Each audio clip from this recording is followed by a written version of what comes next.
If you spend time in modular communities online, you'll notice a pattern.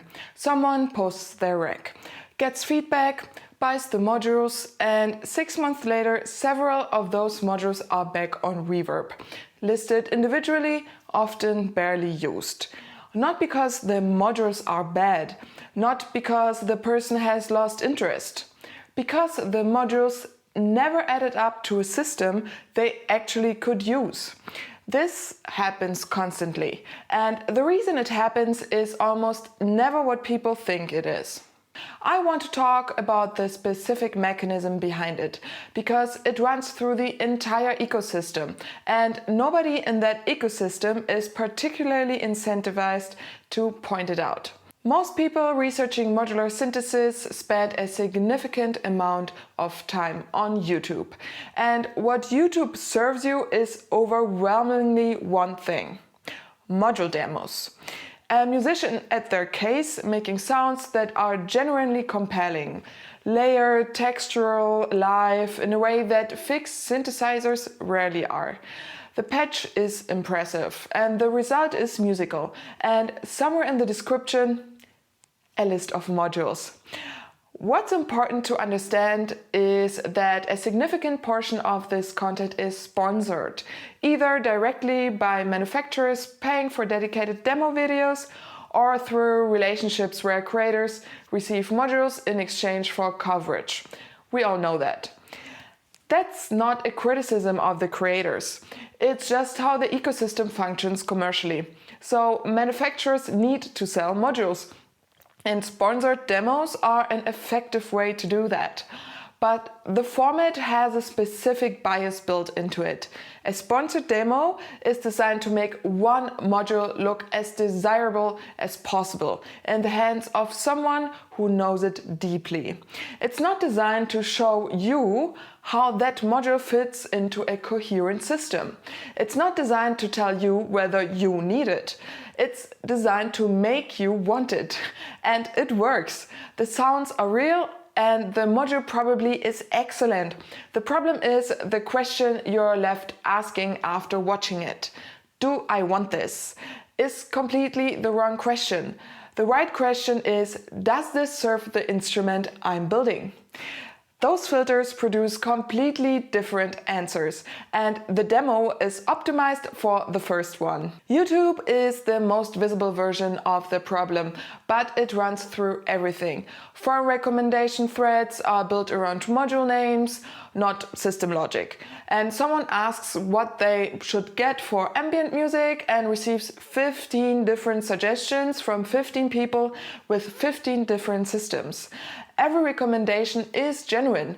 None of them know what instrument the person is trying to build, or least of them at least, because almost nobody asks.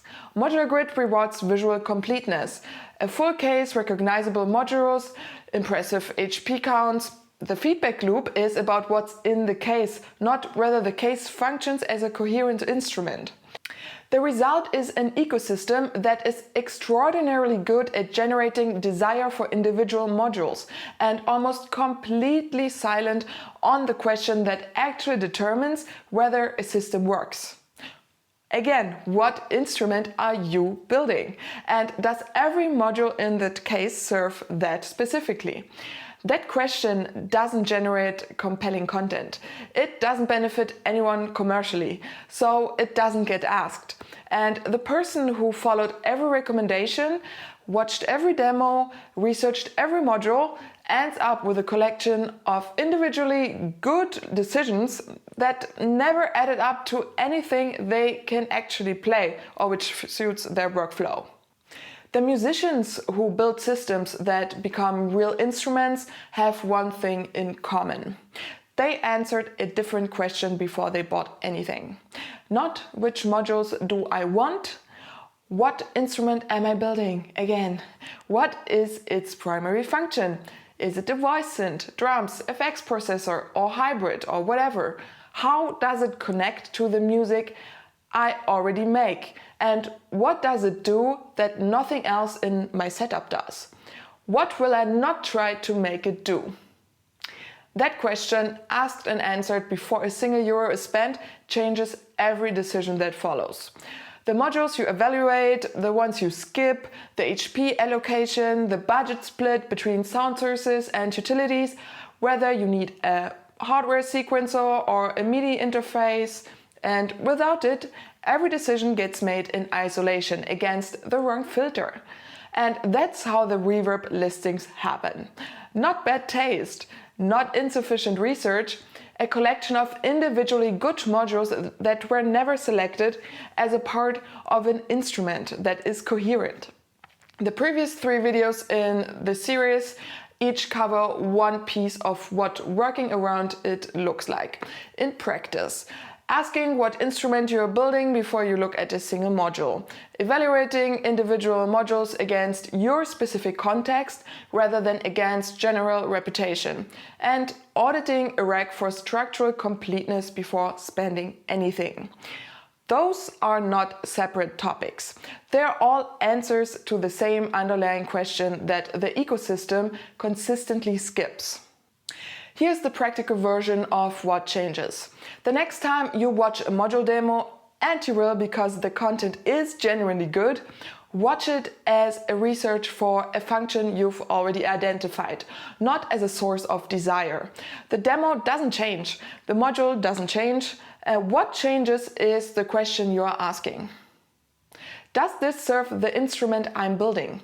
Is a much harder question to answer with production value and impressive patches. It requires you to already know what you're building, which means that work has to happen first. Before Modular Grid, before the demos, and before the forums. So 2 weeks of not looking at modules at all. Writing down what the system is for in functional terms, what it sounds like, and where it sits in how you already make music. What it replaces, what it adds, what it doesn't try to do. That's not a rule. It's the structural shift that separates systems people use from systems people sell. The community isn't going to tell you this. The community is built around enthusiasm for modules, and that enthusiasm is genuine, and it's part of what makes modular worth pursuing. But it's a genuinely poor guide for a first system, because it's optimized for acquisition rather than for instrument design. That's the gap my course is designed to fill. Not another source of module recommendations, but a structured process that starts with the instrument question and works forward from there. Through module selection, rack design, budget planning, and your first patch. 4 complete case studies showing what this looks like across different system types and budgets are also included. The founding cohort opens April 13th for 7 days at 197 euros for founding members and 397 after that. If you've been researching Modular for months and you still don't feel clear on what you're building, that's exactly who this is for. The Modular buying roadmap is in the description as well. It's a free PDF, a good place to start before anything else. And I hope to see you in the founding cohort. If you've got any questions, drop them below in the comments.